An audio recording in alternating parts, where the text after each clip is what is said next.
નમસ્તે મિત્રો, રોની બ્લોગમાં તમારું સ્વાગત છે। આજે ફરીથી આપણી રેસીપીમાં આપણે લઈને આવ્યા છીએ આપણે ઢોસા અને ઇડલી જોડે ખવાય એવો સંભાર। તો આપણે મસ્ત એવો ટેસ્ટી એવો સંભાર બનાવીશું, એ પણ ઘરે જ અને બહાર જેવો ટેસ્ટી જ બનશે। તો એના માટે મેં લઈ લીધી છે સંભાર બનાવવા માટે ઓલમોસ્ટ તુવેરની દાળ જ વપરાય છે। આને મેં અડધો કલાક પહેલા પલાળી દીધી હતી અને એક જ વાડકી છે। તમારે 5 થી 6 જણાને ખાવાનું હોય તો એક જ વાડકી મેં સંભાર દાળ લીધી છે। આને ધોઈ અને કમ્પ્લીટ કરીને મેં લઈ લીધી છે, અડધો કલાક પહેલા પલાળી હતી। તો આને કુકરમાં પહેલા એડ કરી દેશું। પછી હું બનાવું છું સંભાર આખો અલગ રીતે બનાવું છું, એકદમ બહાર જેવો ટેસ્ટી બનશે। તો તમે વિડીયો આખો પૂરો જોજો મારો, તો તમને પણ એકદમ ઈઝી લાગશે સંભાર બનાવો કે ઘરે બહાર જેવો ટેસ્ટી સંભાર થાય છે। તો એના માટે જ મેં રીંગણ આવે છે જે જાંબલી કલરનું, 1 નંગ એ લઈ લીધું છે, 2 થી 3 નંગ ડુંગળી લઈ લીધી છે, ટામેટા 2 નંગ અને કટકો દૂધીનો લીધો છે। તો આ બધું આપણે હવે બાફતી વખતે જ અંદર એડ કરી દેવાનું રહેશે। આનાથી એકદમ એવો જોરદાર સંભારનો ટેસ્ટ આવે છે અને એકદમ એવો મસ્ત સંભાર થાય છે કે તમે ખાતા જ રહી જશો એમ ઘરમાં। અમારા ઘરમાં તો આ સંભાર બને એટલે બધાને બહુ જ ભાવે।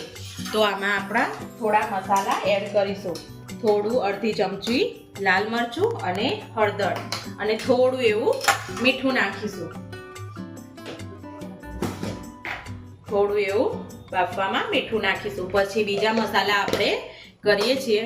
તો આપણો સંભાર એકદમ ટેસ્ટી બનીને તૈયાર થશે અને આને આપણે હવે ઢાંકણ બંધ કરીને 15 થી 20 મિનિટ જેટલું ચડવા દઈશું અને સીટીમાં ગણો તો 5 થી 6 સીટી આવવા દેવાની। તો આપણે હવે આને બંધ કરીને થોડી વાર છોડી દેશું। તો આપણે સંભાર માટેનું કુકરને ખોલી લઈએ, એકદમ બધું અંદર ચડી ગયું છે, પણ આપણે બનાવવાની છે સંભાર દાળ એટલે આને આપણે ગ્રાઇન્ડરથી થોડું ક્રશ કરી લેશું, આને બ્લેન્ડર વડે।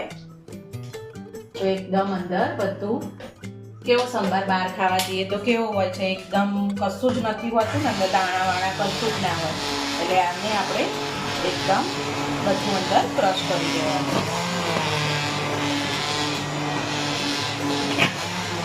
તો આ રીતે તમે મિત્રો સંભાર બનાવશો ને તો એકદમ બહાર જેવો જ સંભાર ટેસ્ટી બનીને ઘરે પણ એવો જ તૈયાર થઈ જશે।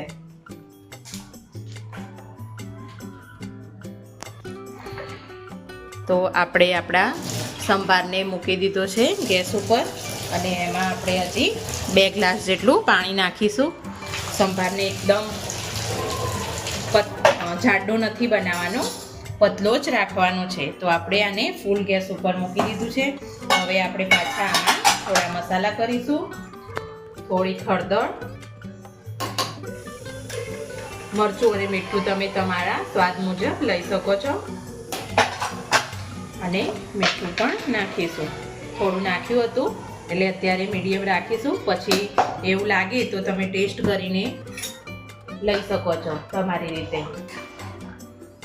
સંભાર આ રીતે બનાવશો ને મિત્રો તો એકદમ મસ્ત એવો બનશે। મને આજે સરગવો મળ્યો નથી, સિઝન નથી સરગવાની એટલે મળ્યો નથી બજારમાંથી, મેં શોધ્યો ઘણો પણ ના મળ્યો।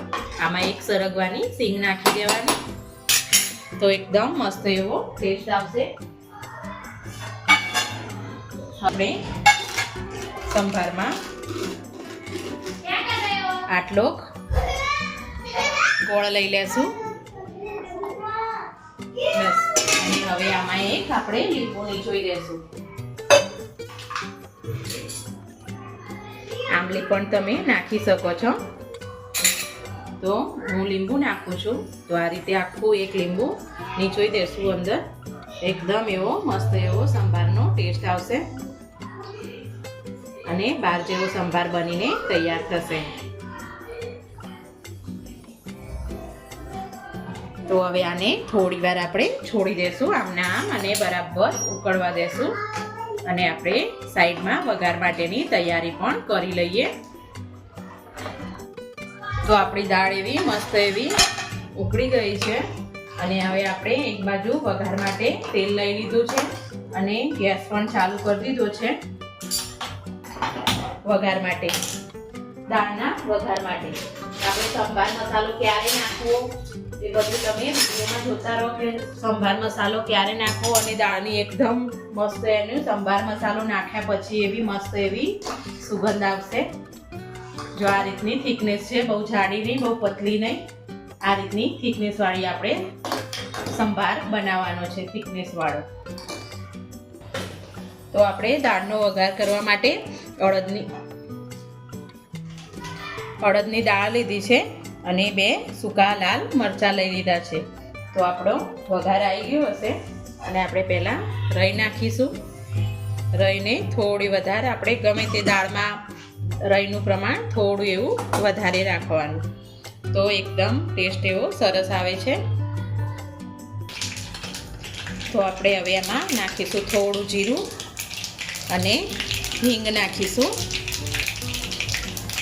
હિંગ પણ થોડી વધારે નાખીશું અને આ અડદની દાળ અને મરચાં પણ જોડે નાખી દઈશું અને ગેસ આપણો બંધ કરી લેશું.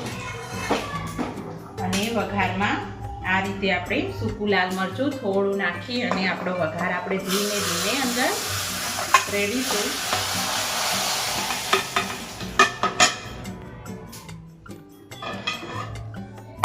આ રીતે આપણી સંભાર તૈયાર છે. હવે આપણે એમાં એડ કરીશું સંભાર મસાલો.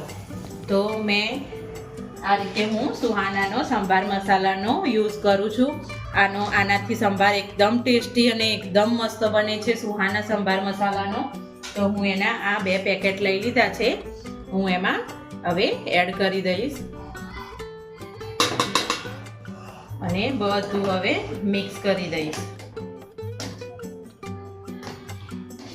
અને થોડી વાર આને 5 મિનિટ જેટલું પાછું આપણે હજી ઉકળવા દેશું. એકદમ એનો કલર પણ બદલાઈ જશે સંભાર મસાલો નાખ્યા પછી અને ટેસ્ટ પણ આખો બહાર જેવો જ આવી જશે. અને આસાનીથી આ બધી દુકાને મળી રહેશે સુહાનાનો સંભાર મસાલો. પછી તમને જે યોગ્ય લાગે તમે લઈ શકો છો.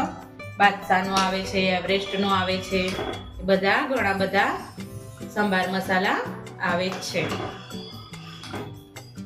તો આપણો આ સંભાર એકદમ ટેસ્ટી બનીને હવે થોડી વાર આપણે આને ઉકળવા દેશું અને એવો મસ્ત ટેસ્ટી લાગે છે સંભાર. મસ્ત એવો તૈયાર થઈ ગયો છે. આપણે હવે આ લીલા ધાણા નાખીને આપણે એકદમ મસ્ત એવો કલર પણ આવી ગયો છે સંભારનો, બહાર જેવો સ્મેલ પણ બહાર જેવી જ આવે છે અને એકદમ ઘરનો સંભાર બનીને તૈયાર થઈ ગયો છે.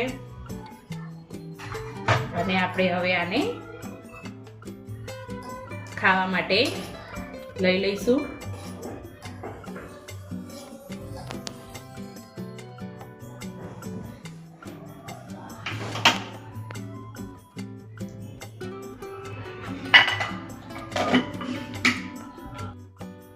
તો મિત્રો, તમને અમારો આ વિડીયો ગમે તો લાઈક કરજો, શેર કરજો, સબસ્ક્રાઇબ કરજો. Thank you. અને મારો આખો ફૂલ રેસીપીનો ઢોસાનો ફૂલ રેસીપી વિડીયો આવશે. જે હું ખીરું બનાવું છું ત્યારથી આખો પણ વિડીયો આવશે અને આ બધું સ્ટેપ બાય સ્ટેપ બનાવ્યું એ રીતે પણ વિડીયો આવશે. બંને ભાગમાં આવશે. કોઈને એમ કરવું હોય કે ભાઈ આખો ફૂલ વિડીયો જોઈએ છે તો આખો ફૂલ વિડીયો પણ આવશે અને થોડા થોડા ભાગમાં પણ આવશે. કોઈને એકલી ટોપરાની ચટણી બનાવવી હોય તો એના માટે એ અલગ આવશે અને ખીરું બનાવવું હોય ઘરે તો એના માટે બી અલગ આવશે. એ રીતે મેં 3 ભાગમાં ડિવાઇડ કર્યો છે વિડીયો અને આખો ફૂલ વિડીયો પણ અમે મૂકીશું અમારી ચેનલમાં. તો તમને વિડીયો ગમે તો લાઈક કરજો, શેર કરજો, સબસ્ક્રાઇબ કરજો. Thank you.